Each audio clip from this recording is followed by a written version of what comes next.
So hello everyone, welcome back to new video. तो दोस्तों, हम जैसा कि अभी यहाँ पर सीरीज चला रहे हैं जिसमें मैं आपको यहाँ पर वीडियो एग्ज़ाम जो उत्तराखंड में हुआ है तो इसके प्रीवियस ईयर क्वेश्चन पेपर हम सॉल्व आउट कर रहे हैं। तो 2014 से हमने शुरू किया था और अभी हम 2021 तक पहुँच चुके हैं। तो प्लेलिस्ट पर आप लोग चेकआउट कर सकते हो।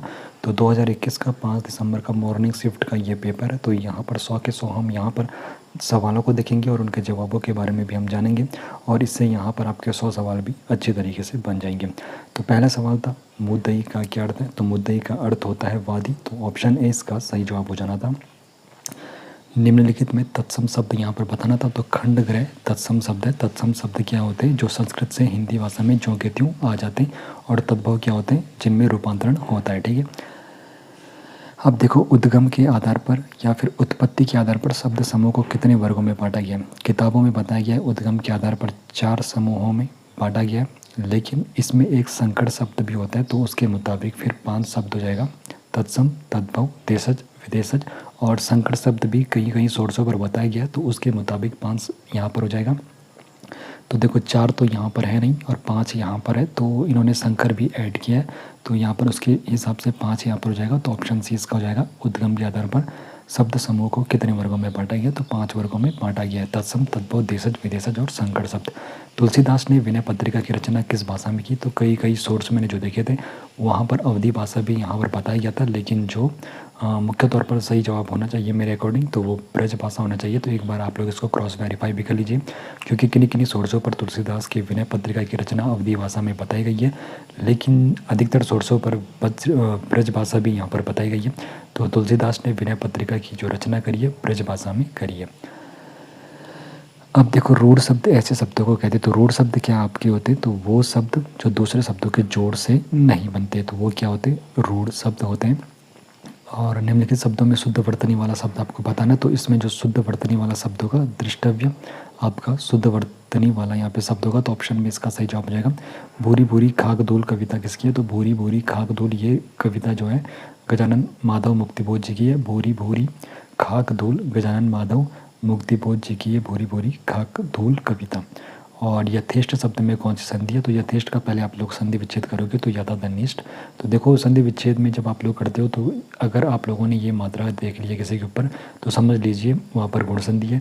अगर आप 2 मात्रा देख ले रहे हो तो वहाँ पर समझ लीजिए वृद्धि संधि है। अगर आप लोग इस प्रकार की मात्रा देख रहे हो, आओ की मात्रा देख रहे हो तो वहाँ पर भी वृद्धि संधि है, लेकिन यहाँ पर सिर्फ आपको ए दिख रहा है, ए की मात्रा। तो यहाँ पर क्या होगा? गुण संधि हो जाएगा। यथेष्ट में कौन सी संधि हो जाएगी? गुण संधि हो जाएगी। और कृदंत प्रत्यय किन शब्दों के साथ जुड़ते हैं? तो जो कृदंत प्रत्यय होते हैं क्रिया शब्दों के साथ जुड़ते हैं। तो सही जवाब कौन सा हो जाएगा? ऑप्शन सी इसका सही जवाब हो जाएगा। कृदंत जो पढ़ते हैं वो क्रिया शब्दों के साथ जुड़ते हैं। आगे बढ़ने से पहले आपको बताना चाहता हूँ, अगर आप लोग हमें फाइनेंशियली सपोर्ट करना चाहते हो तो आप लोग इस QR कोड को स्कैन करके हमें सपोर्ट कर सकते हो। मेरी तरफ से आप लोगों के लिए सारा कंटेंट फ्री रहने वाला है। अगला जो सवाल है, निम्न में से किस कवि की कविताओं में सामंती बोध एवं पूंजीवादी छल और छद्म दोनों का प्रतिकार है? तो इसमें किनकी कविताओं में देखने को मिलता है? तो ये मंगलेश डबराल जी की कविताओं में देखने को मिलता है। सामंतवादी बोध एवं पूंजीवादी छल छद्म दोनों प्रकार का प्रतिकार तो किसकी कविताओं में? मंगलेश डबराल जी की कविताओं में। निम्न में से उसमें व्यंजन नहीं है। तो उसमें व्यंजन नहीं है तो पहले तो आप मुझे ये बताइए उसमें व्यंजन कौन कौन से? तो तीनों प्रकार के श उसमें व्यंजन है और हो आपका क्या उसमें व्यंजन है? श, श और श ये आपके उसमें व्यंजन है। तो मो यहाँ पर आपका उसमें व्यंजन नहीं होगा। तो ऑप्शन बी सही जवाब हो जाएगा।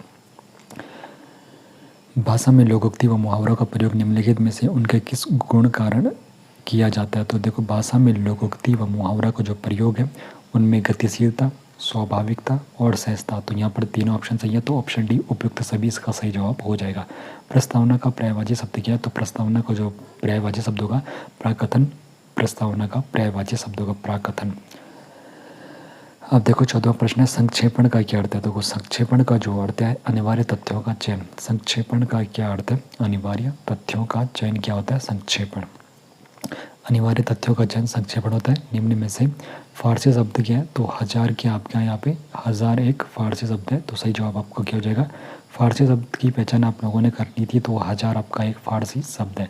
विलोम शब्दों के निर्माण में बहुलता से प्रयोग किया जाता है। तो विलोम शब्दों के निर्माण में उपसर्गों का प्रयोग किया जाता है। तो ऑप्शन ए इसका सही जवाब हो जाएगा। कोई आ रहा है इस वाक्य में सर्वनाम है। तो कोई आ रहा है इसमें जो सर्वनाम है निजवाचक सर्वनाम हो जाएगा। तो ऑप्शन सी इसका सही जवाब ना ना ना ना ना ऑप्शन डी कोई आ रहा है, इसमें हमें पता ही नहीं है ना कौन आ रहा है, तो अनिश्चयवाचक सर्वनाम हो जाएगा इसमें। तो ऑप्शन डी इसका सही जवाब हो जाएगा। कोई आ रहा है तो देखो इसमें हमें जानकारी नहीं है, तो ये अनिश्चयवाचक सर्वनाम यहाँ पर हो जाएगा। अब काली घटा का घमंड घटा, तो देखो काली घटा का घमंड घटा, तो इसमें कौन सा है, देखो एक शब्द की जब आवृत्ति यहाँ पर बार बार होती है तो उसमें कौन सा होता है, यमक होता है। और यमक यहाँ पर एक शब्द की जब आवृत्ति बार बार होती है तो यमक होता है, और उसका जो शब्द है अगर बार बार आया और उसका अर्थ अलग होना चाहिए, वहाँ पर कौन सा अलंकार होगा, यमक अलंकार होगा। तो काली घटा का घमंड घटा, तो इसमें आपका यमक अलंकार होगा। दूत का अर्थ संदेश वाहक है, तो द्योत का अर्थ क्या, तो द्योत का अर्थ क्या होगा, जुआ। तो ऑप्शन सी इसका सही जवाब हो जाएगा। उससे पढ़ा नहीं जाता, इस वाक्य में कौन सा वाच्य है, तो इसमें भाववाच्य है। उससे पढ़ा नहीं जाता, उसमें इसमें कौन सा वाच्य, इसमें इस वाक्य में कौन सा वाच्य है, इसमें भाववाच्य हो जाएगा। अब देखो यहाँ से आपके उत्तराखंड के और रीजनिंग के सवाल भी शुरू हो जाएंगे। तो किस शासक द्वारा निर्मित सड़कों और सरायों को साम्राज्य की धमनियाँ कहा जाता है, तो किस शासक द्वारा निर्मित सड़कों और सरायों को साम्राज्य की धमनियाँ, तो शेरशाह सूरी द्वारा जो निर्मित सड़कें थी और सराय थे उनको साम्राज्य की धमनियाँ कहा जाता था। अब ये आपको सॉल्व आउट करना है, मैं आपको इसको सॉल्यूशन बता दूंगा। तो 3 × 5 इतना होता है, और 4 × 6 इतना होता है, तो 5 × 7 इतना होता है, तो आपको बताना है 6 × 8 कितना होता है। तो देखो यहाँ पर किस प्रकार इन्होंने किया है, 5 का स्क्वायर 25, 3 का स्क्वायर 9, और 6 का स्क्वायर 36, 4 का स्क्वायर 16, तो 7 का स्क्वायर 49, 5 स्क्वायर 25। तो इसी प्रकार आपको 8 का स्क्वायर और 6 का स्क्वायर कर देना है, तो जो सही जवाब हो जाएगा आपका हो जाएगा ऑप्शन सी। भारत में प्रधानमंत्री जन धन योजना की शुरुआत कब हुई, तो प्रधानमंत्री जन धन योजना की शुरुआत होती है सन 2014 में होती है। ऑप्शन डी इसका सही जवाब हो जाएगा। प्रधानमंत्री जन धन योजना की शुरुआत सन 2014 में होती है। देखो यदि आज सोमवार है तो 61 दिन के बाद क्या होगा, तो ये आपको बताना है। तो आज सोमवार है तो 61 के दिन के बाद, तो देखो कितने हफ्ते होते हैं, हफ्ते में कितने दिन होते हैं, हफ्ते में होते हैं 7 दिन होते हैं। तो 7 गुणा गया 8 7 56, 9 7 63, यानी कि 63वें दिन तो क्या होगा, सोमवार होगा, क्योंकि देखो एक हफ्ते में कितने दिन होते हैं, 7 होते हैं, और हम यहाँ पे 9 हफ्ते की बात कर रहे हैं। तो 9 7 7 9 63, और 2 दिन पहले यानी कि 61 दिन का पूछा है, तो शनिवार से 2 दिन पहले क्या होगा, शनिवार होगा। तो सही जवाब क्या हो जाएगा, ऑप्शन 20 का सही जवाब हो जाएगा। भारत में एशियाटिक सोसाइटी ऑफ बंगाल नामक शोध संस्था की स्थापना किसने करी, तो भारत में एशियाटिक सोसाइटी ऑफ बंगाल नामक शोध संस्था की स्थापना करी थी जोन्स ने, सर विलियम जोन्स ने। भारत में Asiatic society of Bengal Jones ji ने, सर विलियम जोन्स ने एशियाटिक सोसाइटी ऑफ बंगाल नामक शोध संस्था की स्थापना करी थी। मैं अपनी आंखें उन पहाड़ियों की ओर उठाऊंगा जहाँ से मुझे सहायता मिलती है, यह शब्द उत्तराखंड के किस स्थान पर अंकित है, तो ये है फूलों की घाटी में अंकित। और उड़ान 1 योजना के तहत देहरादून से पंतनगर के बीच हवाई सेवा संचालित करने की जो जिम्मेदारी किस कंपनी को दी गई है, तो उड़ान 1 योजना के तहत देहरादून से पंतनगर के बीच हवाई सेवा संचालित करने की जिम्मेदारी डेक्कन एविएशन को दी गई है। और यमुनों के आक्रमण का उल्लेख मिलता है, तो यमुनों का जो आक्रमण का उल्लेख मिलता है ये गार्गी संहिता में मिलता है। यमुनों के आक्रमण का उल्लेख कहाँ पर मिलता है, तो यमुनों के आक्रमण का उल्लेख मिलता है गार्गी संहिता में। पद्मश्री पाने वाले उत्तराखंड के प्रथम वैज्ञानिक कौन थे, तो नीलांबर पंत पद्मश्री पाने वाले उत्तराखंड के प्रथम वैज्ञानिक थे। तो पद्मश्री पाने वाले उत्तराखंड के प्रथम वैज्ञानिक कौन थे, नीलांबर पंत। भ्रष्टाचार के आरोप से बरी होने के बावजूद बंगाल का वो कौन सा गवर्नर था जिसने आत्महत्या कर ली, तो वो कौन था, रॉबर्ट क्लाइव। तो रॉबर्ट क्लाइव कौन था, जिस पे भ्रष्टाचार के आरोप लगे थे, और उसने फिर आत्महत्या कर दी थी। और बाद में क्या हुआ, वो यहाँ पर उसको दोषी करार नहीं दिया गया था, उसको छोड़ दिया गया था, लेकिन फिर भी वो डिप्रेशन में चली गया था, जिसकी वजह से रॉबर्ट क्लाइव ने क्या कर दी, सुसाइड कर लिया था। और प्रसिद्ध बद्रीनाथ तीर्थ को एक अन्य नाम से भी जाना जाता है, तो प्रसिद्ध बद्रीनाथ जो तीर्थ है उसको अन्य नाम से जाना जाता है, और वो है सारस्वत तीर्थ के नाम से भी बद्रीनाथ को जाना जाता है, सारस्वत तीर्थ के नाम से। उत्तराखंड औद्योगिक नीति 2008 के अनुसार पर्वतीय क्षेत्र को बांटा गया था, तो उत्तराखंड औद्योगिक नीति 2008 के अनुसार पर्वतीय क्षेत्र को 2 श्रेणियों में बांटा गया था। ट्रोजन क्या होता है, तो ट्रोजन एक प्रकार का वायरस होता है। पिथौरागढ़ में स्थित ध्वजेश्वर पंचेश्वर स्थल केदार मंदिर किस देवता के, तो पिथौरागढ़ में ध्वजेश्वर और पंचेश्वर जो यहाँ पे स्थित केदार मंदिर है वो महादेव के हैं, ठीक है। और पंचाचूली पर्वत चोटी की ऊंचाई पूछी गई है। तो पंचाचूली जो पर्वत की जो चौड़ाई है 6904 मीटर पंचाचूली पर्वत चोटी की ऊंचाई है। तो पर्वत चोटियों का भी आप लोगों को नॉलेज होना चाहिए। नंदा देवी की पूछ सकते हैं, नंदा देवी पश्चिमी, नंदा देवी पूर्वी, कामेट इनकी पूछ सकता है। तो इसने यहाँ पे पंचाचूली पर्वत चोटी पूछा था 2021 में। तो पंचाचूली पर्वत चोटी की ऊंचाई है 6904 मीटर। और निम्न में से उत्तराखंड राज्य की सबसे पुरानी नहर कौन है? ये काफ़ी सिंपल था। सबसे पुरानी नहर जो उत्तराखंड की है वो है ऊपरी गंगा नहर, ये हरिद्वार के नज़दीक है। और उत्तराखंड राज्य की सबसे पुरानी नहर है ऊपरी गंगा नहर। 1948 ईस्वी में कुमाऊं रेजिमेंट का जो मुख्यालय स्थायी रूप से किस स्थान पर स्थापित हुआ था? तो ये रानीखेत में हुआ था। कहाँ से आया था? आगरा से रानीखेत में आया था 1948 में। समोसा कॉकस किया। तो समोसा कॉकस संयुक्त राज्य अमेरिका कांग्रेस में भारतीय मूल के अमेरिकी सदस्यों का एक अनौपचारिक समूह है। तो समोसा कॉकस क्या है? संयुक्त राज्य अमेरिका कांग्रेस में भारतीय मूल के अमेरिकी सदस्यों का एक अनौपचारिक समूह है।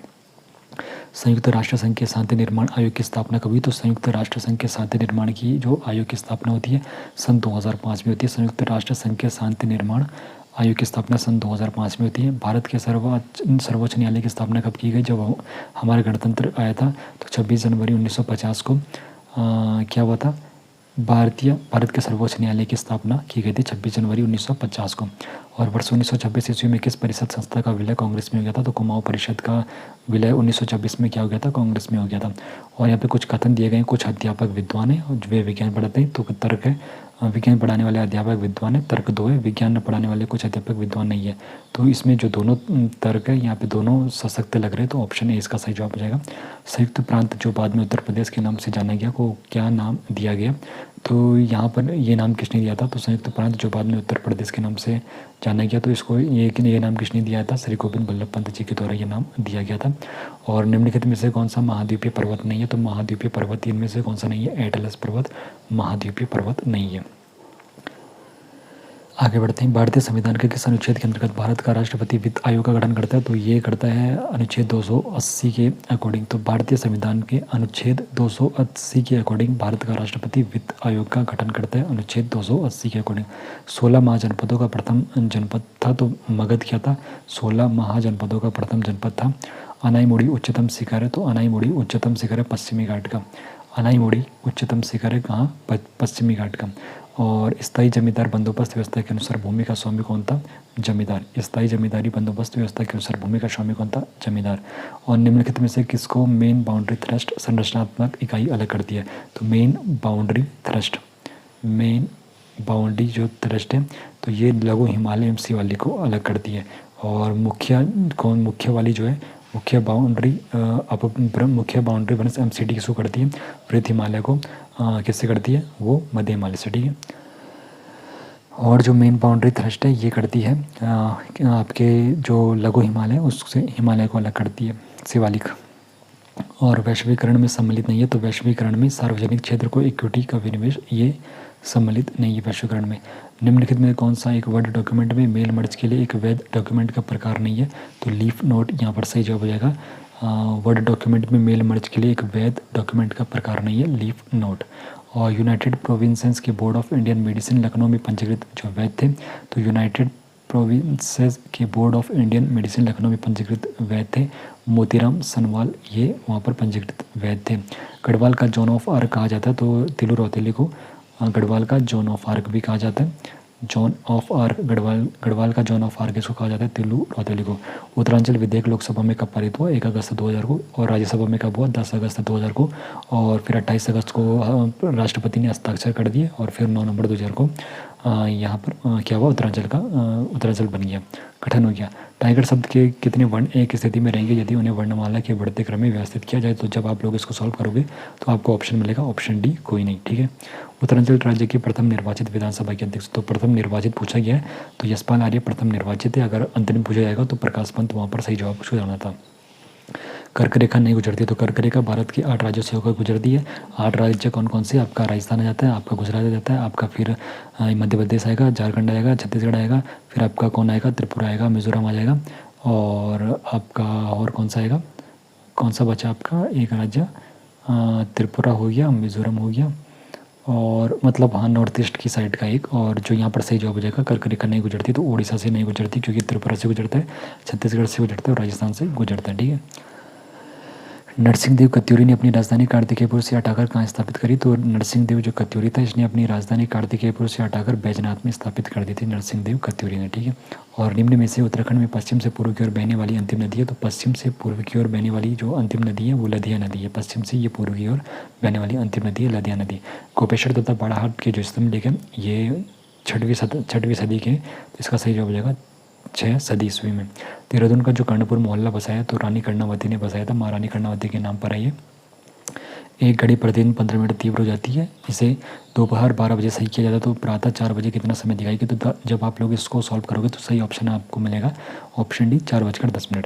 तो इसी प्रकार 63वां यहाँ पे प्रश्न पूछा गया। तो रीजनिंग के ये सवाल अगर मैं सॉल्व करने पड़ेगा तो काफ़ी लंबे हो जाएंगे, तो जब आप लोग इसको पढ़ोगे तो उसके बाद जो यहाँ पे समस्या करती है और उत्तर आकृति में आपको बताना, तो इसका जो सही जवाब हो जाएगा ऑप्शन बी हो जाएगा। तो यहाँ पर से आप लोग अच्छे से देख सकते हो, ठीक है। ऑप्शन बी इसका सही जवाब हो जाएगा।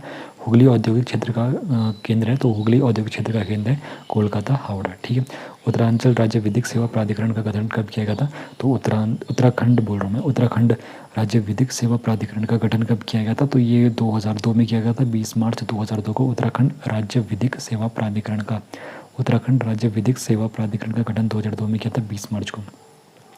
और विधायी विषयों की समवर्ती सूची को किस देश के संविधान से लिया गया? तो विधायी विषयों की समवर्ती सूची को लिया गया ऑस्ट्रेलिया से। विधायी विषयों की समवर्ती सूची को किस देश के संविधान से लिया गया? तो विधायी विषयों की समवर्ती सूची को ऑस्ट्रेलिया देश से लिया गया।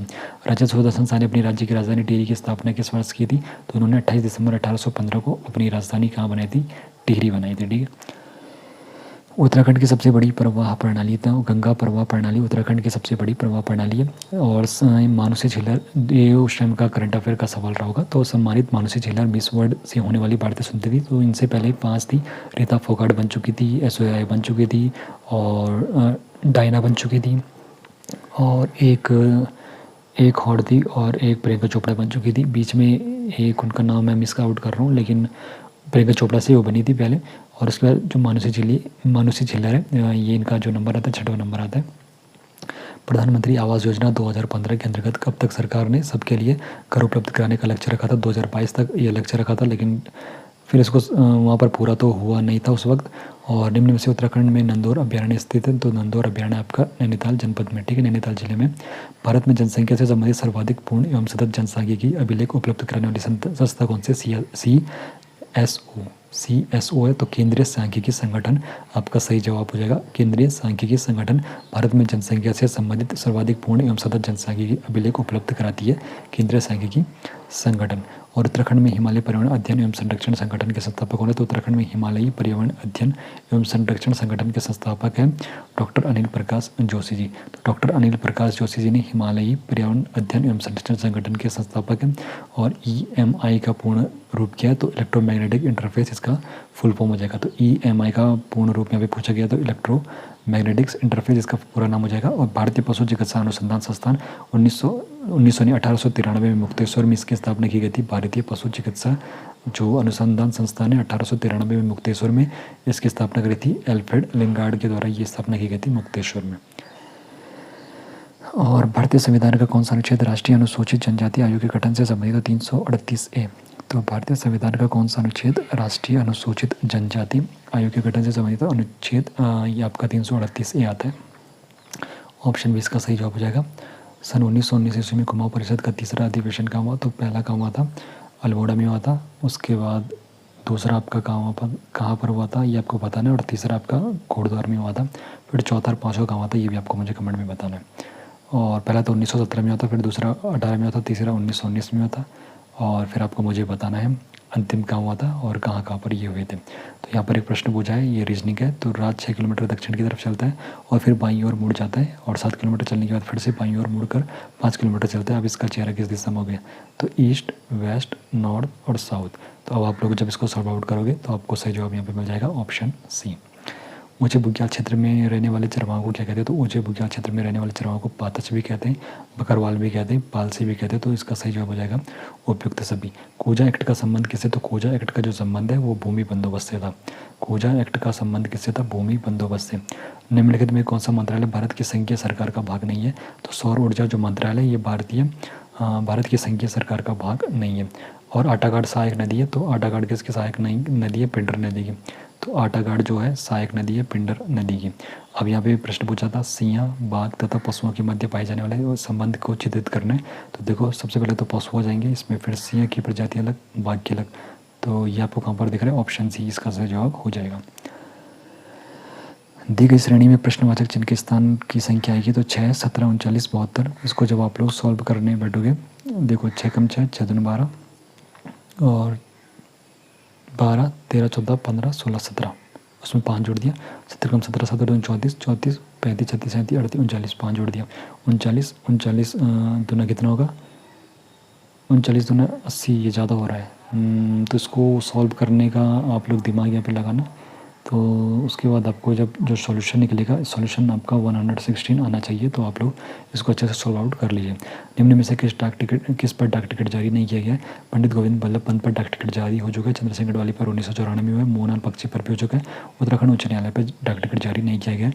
उत्तराखंड का रेणुका देवी मेला कहाँ लगता है, तो रेणुका देवी जो मेला लगता है आपका उत्तरकाशी जिले में लगता है रेणुका देवी मेला। और 1921 ईस्वी में गठित कुमाऊं फॉरेस्ट ग्रीवेंस कमेटी का अध्यक्ष चुना गया था। तो 1921 में जो गठित कुमाऊं फॉरेस्ट ग्रीवेंस कमेटी थी, तो इसका अध्यक्ष पी विडम को चुना गया था 1921 में, Kumaon forest grievances committee P Wyndham को। और एक संख्या 3 से अधिक किंतु 8 से कम है तथा यह 6 से अधिक है किंतु 10 से कम है, तो संख्या क्या होगी, 7 होगी। ऑप्शन इसका सही जवाब हो जाएगा। उत्तराखंड में गाजी धाम की स्थापना किसने की, तो उत्तराखंड में गाजी धाम की स्थापना करी थी महाराज नीम करोली ने। ठीक है। अजय पाल के बाद तिब्बत पर आक्रमण करने वाला शासक कौन था, तो अजय पाल के बाद तिब्बत पर आक्रमण करने वाला शासक मानसा था, लेकिन कहीं कहीं पर महिपति शाह का भी यहाँ पे उल्लेख मिलता है। तो यहाँ पर आपको फर्स्ट प्रायोरिटी मानसा रखनी है। उत्तराखंड ग्राम विकास एवं पलायन आयोग का गठन कब किया गया था, तो उत्तराखंड ग्राम विकास एवं पलायन आयोग का गठन सन 2017 में किया गया था। और किस महीने, अगस्त 2017 में उत्तराखंड ग्राम विकास एवं पलायन आयोग का गठन अगस्त 2017 में किया गया था। और वाडिया जो हिमालय भूविज्ञान संस्थान है की भूकंप वेधशाला कहाँ पर स्थित है, तो वाडिया हिमालय भूविज्ञान संस्थान की जो भूकंप वेधशाला है वो टिहरी में, टिहरी गढ़वाल में, कहाँ पर, गुत्तू में, वो इनकी वेधशाला है। और होपमैन कप टेनिस टूर्नामेंट 5 जनवरी 2019 को किस देश में संपन्न हुआ था, तो ये उस वक्त का शायद करंट अफेयर के रिगार्डिंग यहाँ पे ये प्रश्न रहा होगा। तो होपमैन कप टेनिस टूर्नामेंट 5 जनवरी 2019 को किस देश में संपन्न हुआ था, तो ये ऑस्ट्रेलिया में संपन्न हुआ था। और निम्नलिखित में से किसी भारत के राष्ट्रपति पर महाभियोग लगाने का अधिकार है, तो ये है सिर्फ संसद के दोनों सदनों को, यानी कि लोकसभा राज्यसभा को। और मानव विकास रिपोर्ट कौन जारी करता है, तो मानव विकास रिपोर्ट जारी करता है संयुक्त राष्ट्र विकास कार्यक्रम। तो इसका 95 का जो सही जवाब जाएगा, तो मानव विकास रिपोर्ट कौन जारी करता है, ये जारी करता है संयुक्त राष्ट्र विकास कार्यक्रम। और निम्नलिखित में से वह भूआकृति जो कि हिमानी द्वारा नहीं बनती है, तो हिमानी के द्वारा नहीं बनती है। वी आकार की घाटी हिमानी के द्वारा नहीं बनती है। सर्क बनता है, हार्न बनता है, लटकती घाटियाँ बनती है, और यू शेप में यहाँ पे घाटी बनती है हिमानी के द्वारा, लेकिन यहाँ पर वी आकार की घाटी नहीं बनती है। ठीक है। 1857 ईस्वी के सैन्य विद्रोह के समय कुमाऊं कमिश्नर कौन था, सभी को पता है, हेनरी रैमसे था। 1857 ईस्वी के सैन्य विद्रोह के समय, ये कई बार प्रश्न पूछा यहाँ पे बन चुका है। और श्री गुरु राम राय एजुकेशन मिशन के संस्थापक कौन थे, तो श्री गुरु राम राय एजुकेशन मिशन के जो संस्थापक है श्री महंत इंद्रेश चरण दास थे। श्री महंत इंद्रेश चरण दास ने श्री गुरु राम राय एजुकेशन मिशन के ये संस्थापक है, तो ये भी आपको पता होना चाहिए, श्री महंत इंद्रेश चरण दास। और निम्नलिखित में कौन सा जोड़ा विश्व प्रसिद्ध धरोहर स्थलों में से एक है, तो नंदा देवी जिसको 1988, और वैली ऑफ फ्लावर जिसको 2005 में विश्व धरोहरों में शामिल किया गया था। पिरानकलियर में उर्स मनाया जाता है, तो हज़रत अलीउद्दीन अली अहमद साबिर, तो यहाँ पर इसका सही जवाब हो जाएगा, इनके नाम पर पिरानकलियर में उर्स मनाया जाता है, हज़रत अलीउद्दीन अली अहमद साबिर के। तो ये आपके 100 प्रश्न पूरे हो गए। 2021 का 5 तारीख का ये आपका शायद मॉर्निंग या फिर इवनिंग, मॉर्निंग वाला शिफ्ट होगा। तो ये आपका पूरा कंप्लीट हो चुका है। अगर आप लोग हमें फाइनेंशियली सपोर्ट करना चाहते हो तो QR कोड को स्कैन कर सकते हो। बाकी वहाँ पर 2014 से आपको वीडियो जो एग्ज़ाम अभी तक कंडक्ट हुए उत्तराखंड में उसकी इन्फॉर्मेशन मिल जाएगी। लेकिन आपको बता दो 2018 के बाद काफ़ी हार्ड अब यहाँ पर SSS जो कि SSS यहाँ पर अब एग्ज़ाम यहाँ पे कंडक्ट करा रहा है, तो आपकी प्रिपरेशन काफ़ी अच्छे तरीके से होनी चाहिए। और बाकी अब इसके बाद 2021 में 5 तारीख का ही इवनिंग शिफ्ट का यहाँ पे बचा होगा। उसके बाद 2023 में 2021 में शायद 21 या फिर 23 में एग्ज़ाम हुआ था, री एग्ज़ाम यहाँ पर हुआ था, वो बचा है। और फिर जो आपका लास्ट एग्ज़ाम हुआ था 2023 में हुआ था 31 दिसंबर के करीब, तो उसको हम यहाँ पे सॉल्व आउट करेंगे। और उसके बाद हमारा वीडियो यहाँ पे कंप्लीट हो जाएगा। फिर आपका जो अगला एग्ज़ाम होगा वो आपका सितंबर 2025 में होने वाला है, तो आप लोग उसकी तैयारी अच्छे से कर लीजिए। और बाकी फिर पटवारी के एग्ज़ाम के भी अगर आपको सही चाहिए होंगे प्रीवियस ईयर क्वेश्चन पेपर की, तो कमेंट सेक्शन में आप पूछ सकते हो। बाकी फाइनेंशियली सपोर्ट करके आप हमें सपोर्ट कर सकते हो, ताकि हम मेहनत करते रहें और आप भी मेहनत करते रहें।